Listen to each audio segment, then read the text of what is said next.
Donnie Houston. Subscribe to Donnie Houston podcast, man.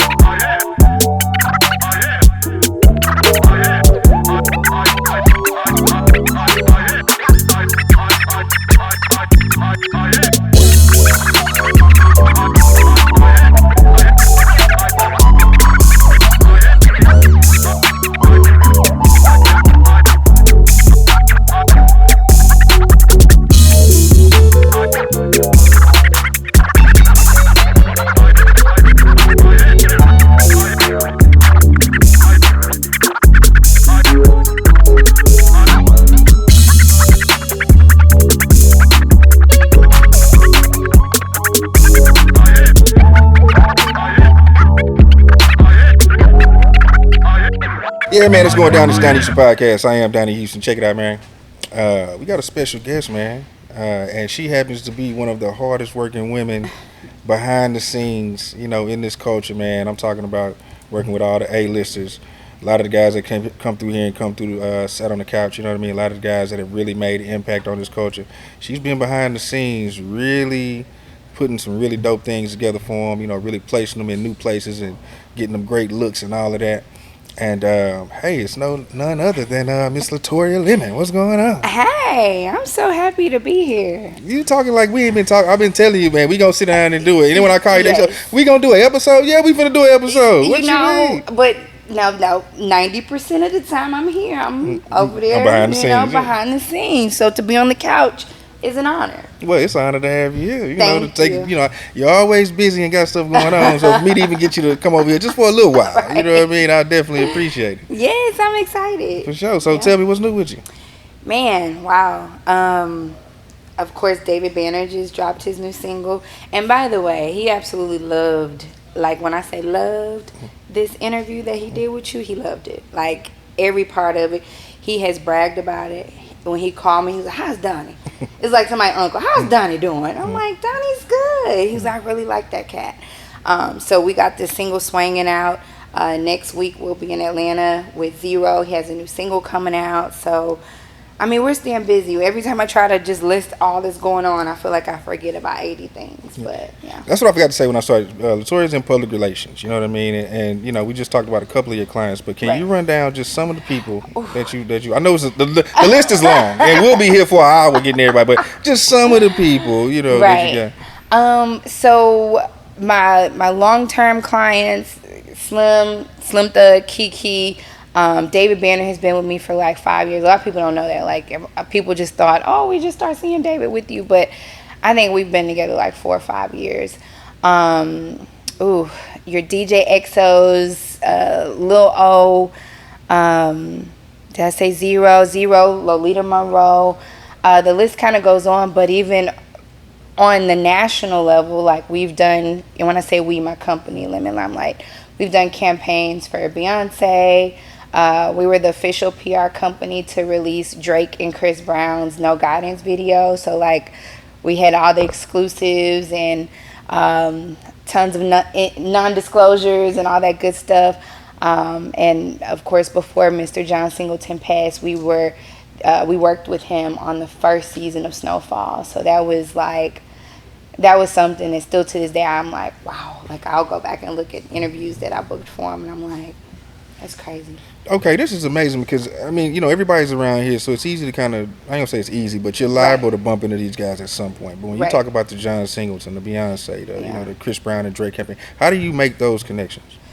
You know what? I'm going to be straight up with you. A lot of it has been people called me. So, like, even with Travis Scott. So, we did the PR for Astro Philanthropy. So, the week before Astro Fest, we did, like, just a bunch of philanthropy directly with Travis. Amazing guy. And that call came about the night before his first event. Like, literally, I think the first event was at 8 a.m. on a Wednesday. I got a call at like maybe 5 or 6 on Tuesday, and it was like, hey, we need you, and let's get the whole team on a call. let me download you on what's going on. And the first event that we need press for is tomorrow at 8 a.m. Okay, how do Yeah. you, and just take me through this how do Yeah. you put something together so fast at that magnitude for an artist of that magnitude? You know what? I didn't sleep. I didn't sleep. But I listened, I downloaded everything, and then I looked at who I know needed to be in that place to cover the event. So your CNNs and stuff. And granted, anybody that wants to go into PR, like the biggest thing that you have is relationships. And so if I'm to call a anchor or a producer at 8 p.m. or 9 p.m. or even 10 p.m., they know I'm not calling with no loony stuff. Like, they know it's, okay, we got to get a camera crew there ASAP. This is what we need. And so it was literally making calls and sending emails like the night before. And when I showed up, it was just, I mean, our press line for that event was, it was so many cameras locally, nationally, internationally. And so I'm super, super proud of that. Now, I don't want everybody calling me the night before for stuff. I want a little preparation time. But, you know, there's times where you make it happen. Even like with George Floyd, his funeral services, we did all 4 of those services. And that call came out of complete surprise. Like, the funeral home is based here in Fort Bend. And Bobby Swearington, he's the owner. So he called me. He was like, Miss Lemon, I got to tell you, we again, and I want to say this in the most sensitive way possible, but in his industry, this was a win for him to say, we got George Floyd body. And so it's the biggest news story in the entire world. And I've been with my clients like Keke and Paul that knew George. And so my role with them was I had to write statements on their behalf and, you know, making sure they're okay. So it never in a million years that I think I would be hands-on with that. And so I'm cheering on Bobby like, wow, that's a huge accomplishment for, you know, for your company. And so Because like you said, not for anybody watching it to be weird, but it's still business to be, right. It's definitely business, right? And so, as you know, it's a sensitive thing, but this is what he does. And so to be able to get George Floyd's body and have to oversee all those services, that was huge for him. And so I'm thinking he's just calling me to, you know, as a friend, like, I got to win here. And so later that night, he was like, where's your proposal? And I'm like, proposal? What are you talking about? And so he was like, I need you. Like, I need you to coordinate these services. I need you to do the PR. Like, every media outlet in the world is interested in this story. And before I could even say yes, like, my Facebook was blowing up. Bobby had already had a flyer on Instagram, and it had, you know, service announcements, and then my email address was at the bottom. And so it was like, okay, it's oh, we're emotional already. yeah, I'm like, okay. And then the next morning I was on a flight to Minneapolis, which was probably the scariest thing that I've encountered, like, ever. Getting off that flight, the airport was just, I mean, you could count the amount of people in the airport. Also seeing all of the National Guards, like, literally their guns are out. And I'm like, okay, I just want to call an Uber and get to the hotel. And they're like, oh, no Ubers, no Lyfts. So, no, I've never shared this publicly, but we hitchhiked a ride. Like, it was this guy in this, probably the oldest Suburban you could think of. And he had his afro, he had his pick in his head. He was like, y'all good? And it was me, Bobby, and Justin, who works on my team. And so I'm thinking to myself, like, I don't know what to say. Bobby was like, you got us? So I'm like, oh. He was like, come on. So we get in the car, and I'm literally, like, scared out of my mind, because I don't know this man, but Wait, how long is this ride from this airport to where y'all was going? it was about maybe 15 minutes. Yeah. Wobbling tires. I mean, I looked in the back seat. I kid you not. I looked in the back seat. It was a baby back there. No car seat. It was a lady holding a baby. The baby sitting right here. And so I'm just like, I feel like I'm about to be the breaking news story tonight. Like, this don't seem right. But he took good care of us. He was like, no, like, we sticking together. Like, they, you know, because again, this is fresh. George Floyd just died like a week ago. And so he got us to the hotel, and I mean, from that moment, like actually 9 days I didn't sleep. I kid you not. From being on different airplanes, to getting his body transported, to being the first person to see his body in the, because that's a publicity thing, right? So if we would have put his body out there in a bad light, that would have just made everything 10 times worse, you know. So handling that, making sure his family's good, meeting with Al Sharpton and Ben Crump and attorneys, because it's the biggest legal story too in the world. So everything legally had to be on point.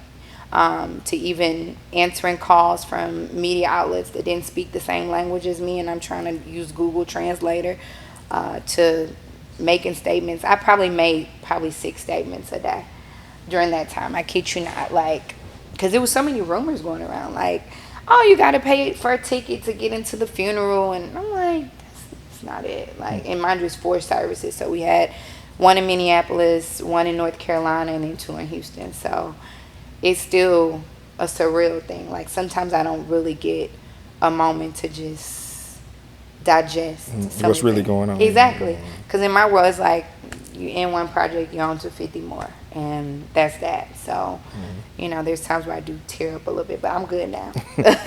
Talk about, because how did you get, because I know you went to school for this, right at Clark and all that. And we talked a lot about relationships. Is that where you started building these relationships? And it is. So my goal when I was younger, so I acted when I was younger. So I was in a lot of stage plays, commercials, and pageants and all that. So when I got to middle school, I went to visit Clark Atlanta. And so while I was visiting Clark Atlanta, I saw their radio program, and I was like, this is where I want to be.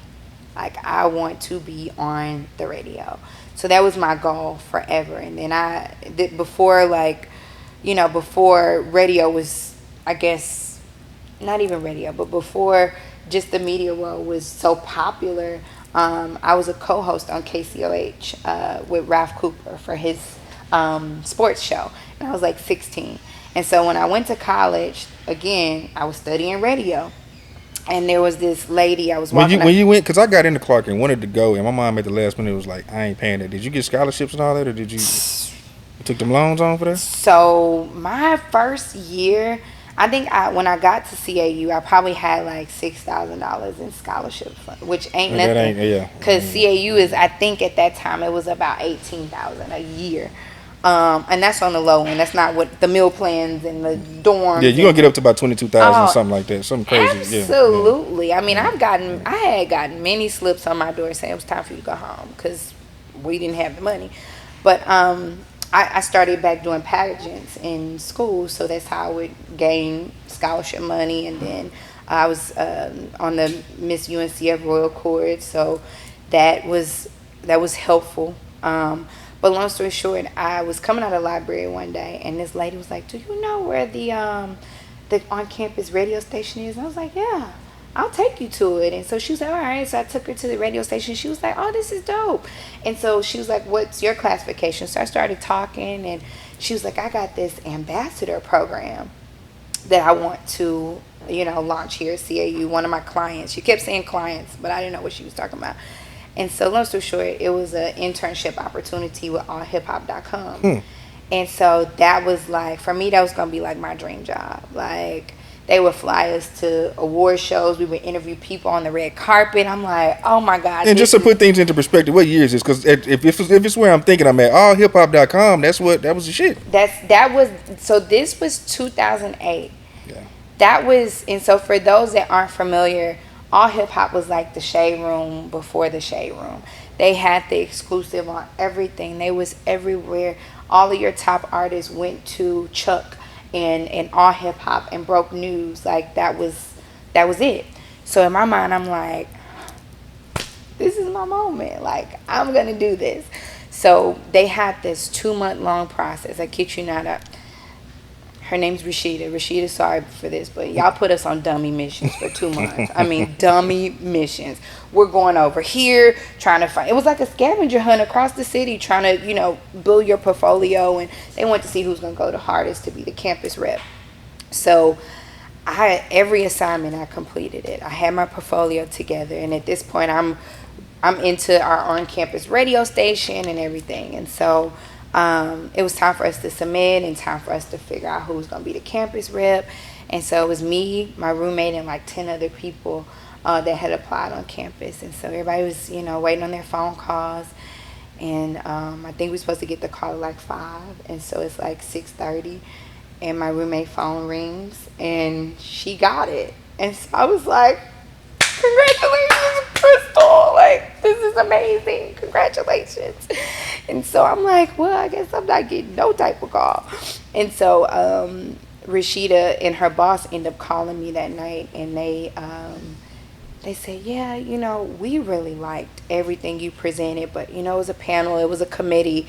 And, some people just didn't feel like you were hip-hop enough.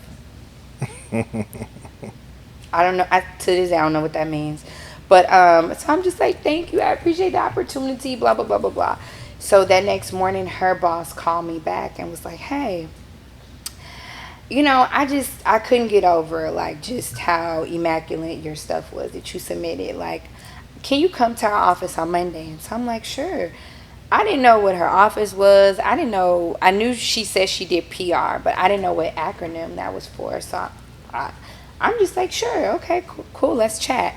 So I met with her, and the first, she had some papers. She was like, yeah, I got a client. They need some campus, they need a campus marketing director, blah, blah, blah, blah, blah. And here it is. So she just casually hands me some papers, and so I'm reading the papers, and it says Essence Magazine. And so I'm like, what? So she was like, what do you think? And I was like, yeah, like, I'll do it. And she was like, okay, well, you'll work closely with me on PR and marketing and blah, blah, blah, blah, blah. And so I'm thinking, like, is this lady, like, did she just casually send me some papers for Essence Magazine? Like, my nanny has, like, my grandmother has Essence and It's a Jet staple magazine. in the black household. Yeah, in the 80s, 90s. Yeah. That's it. Essence, Ebony, Jet. I mean, that's it. It's all on the carpet. It's decor in a black household, okay? So I'm like, wow. So I ended up taking on that project, and I'm still in school. At this point, I'm a sophomore in college, so I'm 19. Took on that project. She was like, I got another project that I think you would be great for. She was like, one of our clients is, she's getting ready to get out of jail, and she's going to need some PR support and blah, blah. So in my mind, I'm thinking, I don't know who this is. And so it ended up being the Brat. And so she was like, yeah, we work with So Def. And so I ended up working hands-on with the Brat, Dondria. I don't know if y'all remember Dondria. Yeah, she was on JD. Yeah. Exactly. So worked very closely with So Def artists. And then from there, it was like project after project came. And I ended up building a lot of relationships with people in the industry, because aside from working with her, anytime I saw an opportunity to volunteer, intern, I did it. I'm like, I'm in Atlanta. It's the mecca for entertainment. I got to utilize my sources. And honestly, those relationships have just grown with me throughout the years. So you were saying you didn't even know what PR was. Can you break that down? What exactly is public relations? Absolutely. So first and foremost, I am not a PR. I get so many people like, I want you to be my PR. I can't. And you're like, why not? I'm not a PR. I'm a publicist. Publicist that's who the person is. It's like saying I'm a doctor, right? Mm-hmm. So you would never say I'm a medicine. Mm-hmm. So I'm a publicist. And PR stands for public relations. And so when you look at pub, P-U-B, it's short for publicity, right? So my job is to garner press and publicity and build campaigns to get exposure and visibility. That's it in a short. But my job is also to at times be a journalist, because I'm writing documents, I'm writing statements, I'm writing press releases.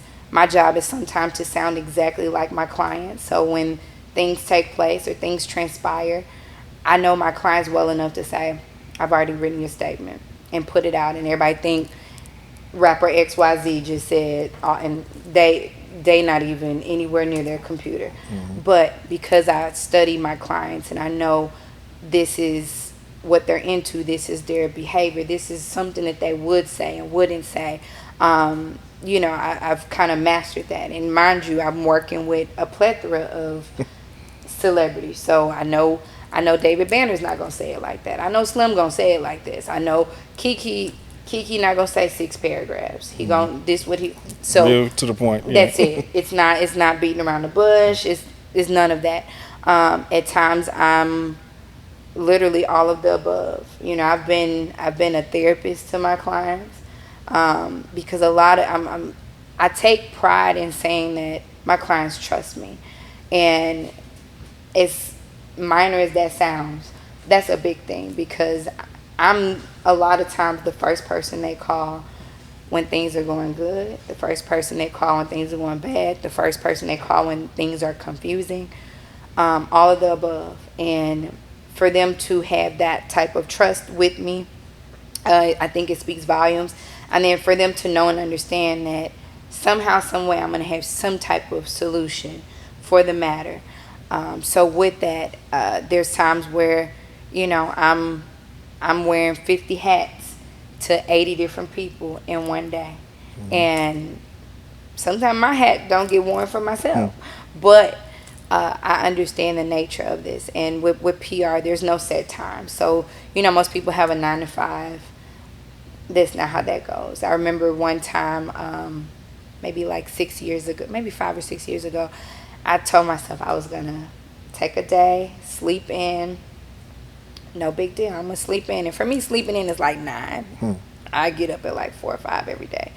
So long story short, I get up, I check my phone, and I have tons of missed calls. And I'm like, what is going on? So I start returning calls. I start listening to voicemails.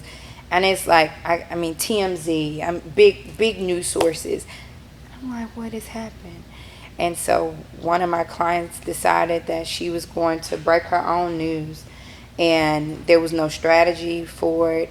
And it actually ended up being a client that I had to part ways with, because I'm not the type of publicist that do publicity stunts. I do real PR. And at any moment, if you feel the need to jeopardize my brand, I don't have much for you. And so she pulled a publicity stunt because her friends told her that it would be a cool thing, and gave me no warning, gave the rest of her team no warning, and it ended up being a hot mess. God damn. So, Yeah. Okay, talk about, because I always tell people, like, public relations or publicists and all that, it's like a manager. Like, everybody's like, I need a manager, I need PR. And it's like, what are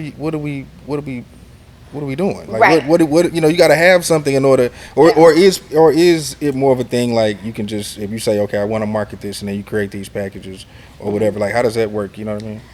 So you're so right, because everybody and their mama like, I need a manager, I need a publicist. And I think people put in their head that in order for me to be successful, I have to have a team. And that is true to a certain extent. But there's levels to it, right? So if you have not put in the proper work, and you have nothing to manage, you have nothing to publicize, you may not be at that point just yet. And again, there's levels to it. So I may come in at level 5, whereas you're at level 1. It's like building a house. Nobody puts the roof on without the foundation. No cement, no bricks. Mm-hmm. You ain't got the frame. You just want to, the roof on fire. That's it. Like, no, that's not how it goes. And then there's some instances where it's like, okay, we're at level 1 and we're growing together, but those are special situations. Like, it's 1 in a million. But I think that it's important to just kind of evaluate where your brand is, where you are. So if you're an artist, where are you with your music, right?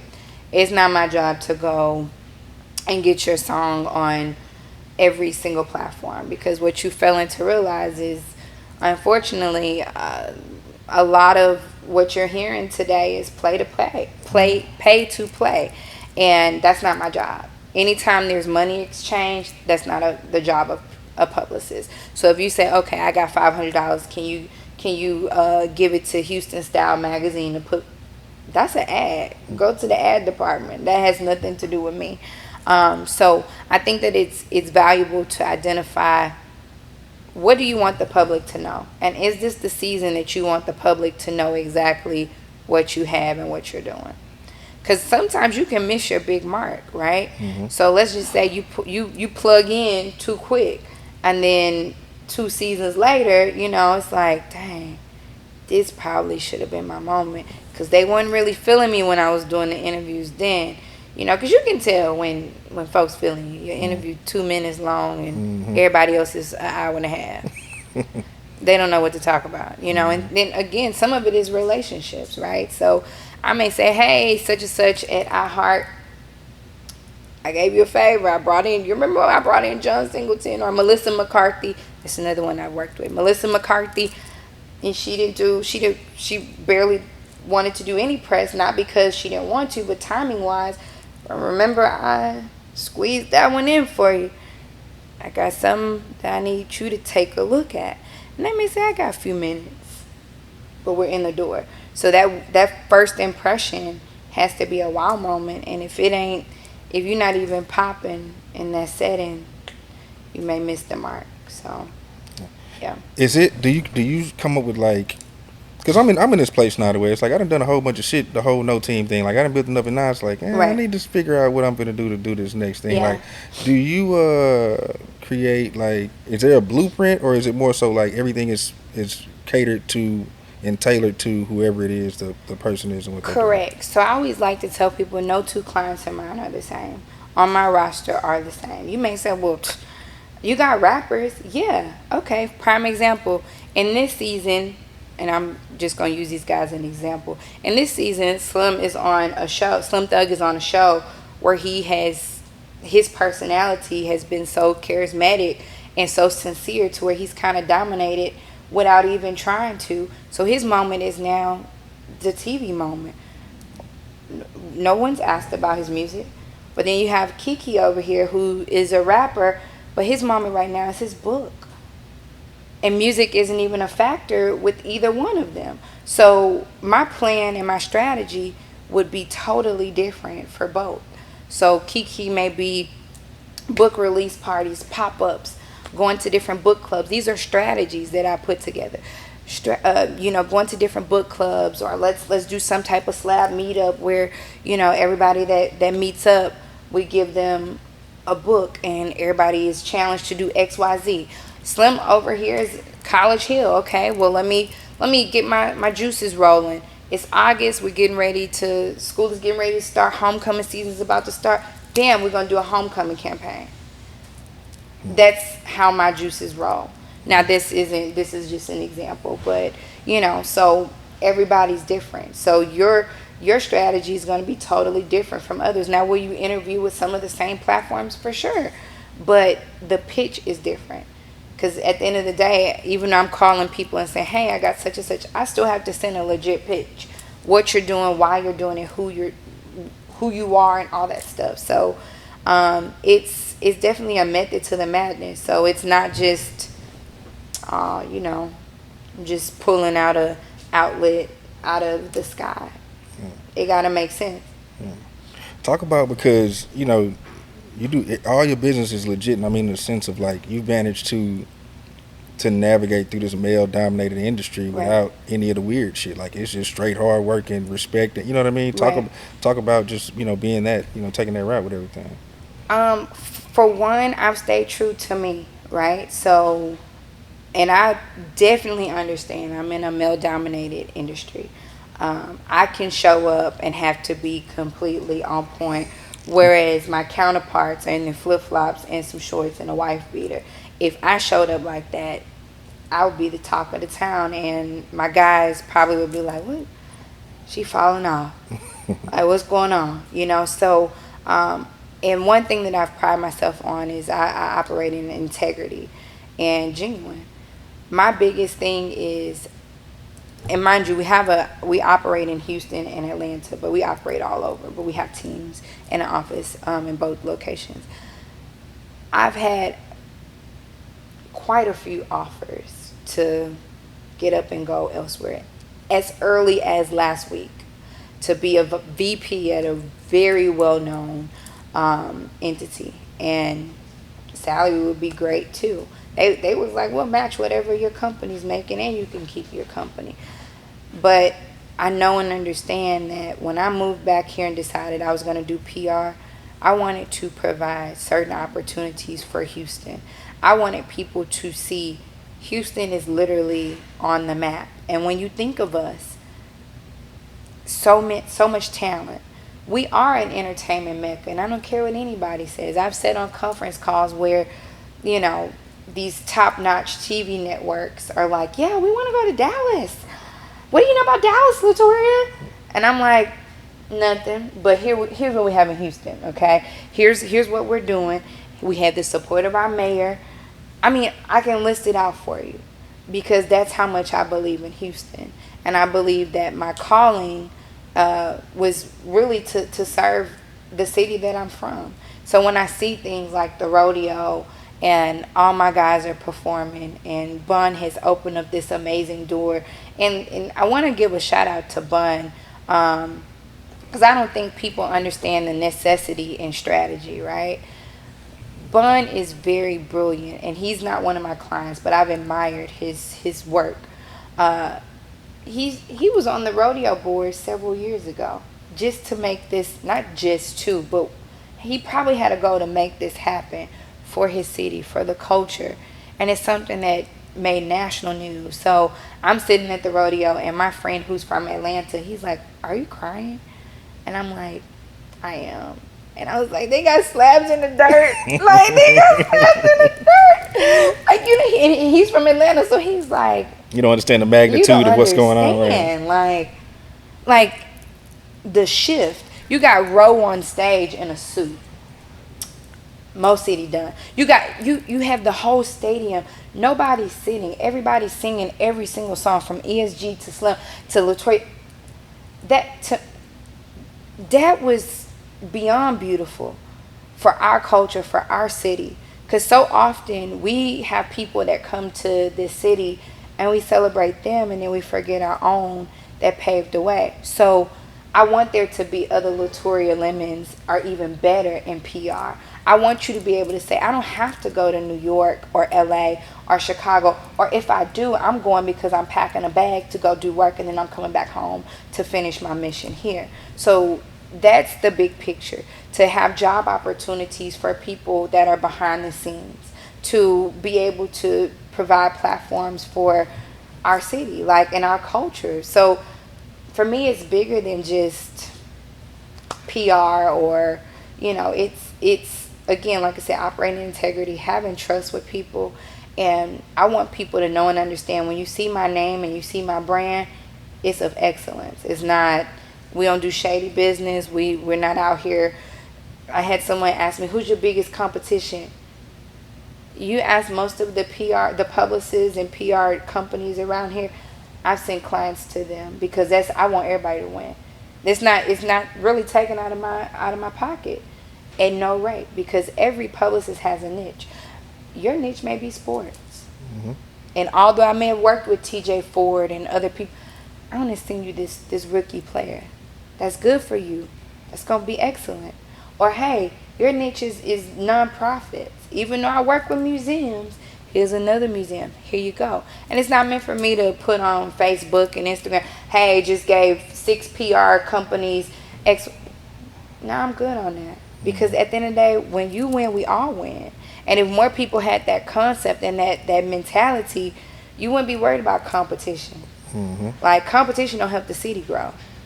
Yeah. Anytime I hear it, I'm like, you ain't really focused on what you need to be focused on. At all. It's giving sloppy. Mm-hmm. You know, every time you got to look up, I got haters. What in the mind control? If you're so focused on your haters, how much are you focused on? How much time you got to focus on what you got going on? Yeah. Hello, somebody. Mm-hmm. Like, please. Like, get something else to talk about. Like, that ain't it. Mm-hmm. So, I think, again, and, you know, I always hear people say, oh, Houston don't help each other and this and that. And I had to tell one young lady last week, where have you been? We pretty much work together. Like, it's a lot of helping going on around here. It's a lot of helping. Now, if you're not helping nobody, that's your business. How are you correcting that? But I know a lot of folks helping people. A lot. You look at, and I hate to keep using him as an example, but I think he's a great example. Slim is always posting somebody business, somebody t-shirt line, somebody this. He's not. Some of these are not endorsements. It's just straight up for the love. Oh, such and such painted a picture of me, and before the ice storm in his house. I don't know if you have been in his house. He had paintings of people that had. I mean, literally, you give him something, the man puts it on his wall. It's in his garage. When I first went over his house, I was like, Yeah, he keeps all his shit. everything. Yeah. I'm like, he was like, yeah, you give it to me, I'm gonna put it up, and that's love. Like, that's helping each other. Seriously. So that's my challenge to anybody. How are you helping the next person? If you sit on every last one of your blessings and you don't help nobody else, your blessings gonna run out real soon. And the ladder. One thing about the ladder is it gets shorter as you go up. It really does. So you're going to need somebody that's going to extend that ladder for you. So how are you extending it for the next person? Got to think about it. Yeah, nah, you're absolutely right. You're absolutely right. Well, you got anything before we close out? No, I've enjoyed myself. Am Yeah. I your first publicist on the show? I think so. You ain't, Thank you know, I've had all your damn clients on here. I know. Every client, you know what I mean. And I've seen over the years how they get. Right. I've seen the every. You know, it's just. Yeah. It's just real growth. And really, I want to bring it because you know, I tell you live all the time. You know what I'm saying. But for me, I'm very big on like you know, people pull you to the side in person and that. But it's Right. like, man, you gotta say that shit in public, man. No, like, for sure. You know. For so. sure. And Donnie, you're doing amazing things with your show. And I just continue to, I know for a fact it's just going to continue to excel. And people, when they come to Houston, they want to come to your show. Even people that's from here, they want to be on your show. And I think that's a testament to just the love that people have for you. So, you know, I'm not gonna say what, are you familiar with Bebe from Dallas? Okay, so Bebe is a radio personality. And so, actually, while we was in Dallas, David talked about you on Bebe's show. And so Bebe goes, man, you've been on a I'm Giving Flowers tour. Like, and David was like, man, listen, I'd rather give it to you while you're here. You can hear it and you can smell it.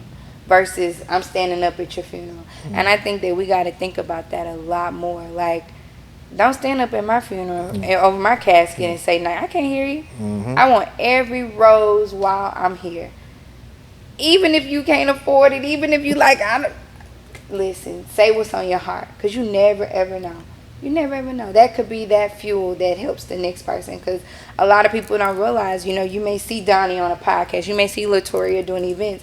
You don't know the challenges that come with some of this stuff. Oh, my God. I was just telling somebody the other day, I was DJing an event, and they were telling me, like, congratulations on your success. And I'm like, do you know, like, what it take to even make this shit even look like what it is? And I'm still not where I want to be. Like, same. And it's not easy. And I think that social media has made so many people feel like I could do what he doing. It's like growing numbers is hard. Getting people to trust you and say, all right, come on my show. Having to communicate with various people's teams and writers. But all of this stuff, like, that's, you know, it's real life stuff. Different personalities. You never know if somebody gonna come over here and give you the great energy, or you're gonna have to sit here and pull it out of them. It's like, dang, you just made this 10 times more complicated. You know, so hey, listen, don't let social media fool you. It's an illusion 98% of the time. The 2% you're seeing is what's dressed up and what's calculated and what's put together so that you can see that. But it's a whole day to go on daily that other people don't get to see. And so because of that, give people their flowers while you can. Yeah, for sure. Well, you know, I always appreciate you. You know, I tell you that all the time. So this has been great. You know, follow Miss Latoria on. Yes, on Instagram. You can follow me at Latoria, LATORRIA_L.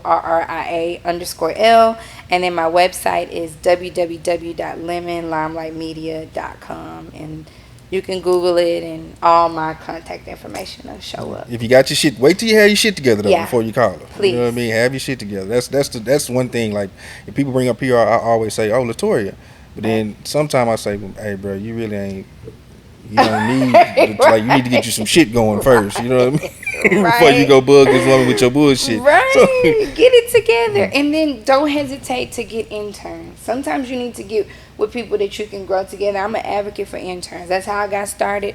I'm an advocate for, hey, maybe I don't have the budget in this season, but maybe I can work with some people that's trying to grow in their field and we can exchange. and figure this thing out. Yeah. That's it. But I can't help you with the interns. I'm not an intern. You got to have your budget. You got to be legit. And then you got to be ready too. Like, don't waste my time and don't waste my relationships. Because I value my relationships. So, yeah. Well, that's what's up. Well, hey, it's the Donnie Houston podcast. Miss Latoria Lemon. I hope y'all enjoyed this, man. We finna get up out of here. Hey. Oh, yeah. Donnie Houston. Oh, yeah. Oh, yeah. Subscribe to the Donnie Houston podcast, man.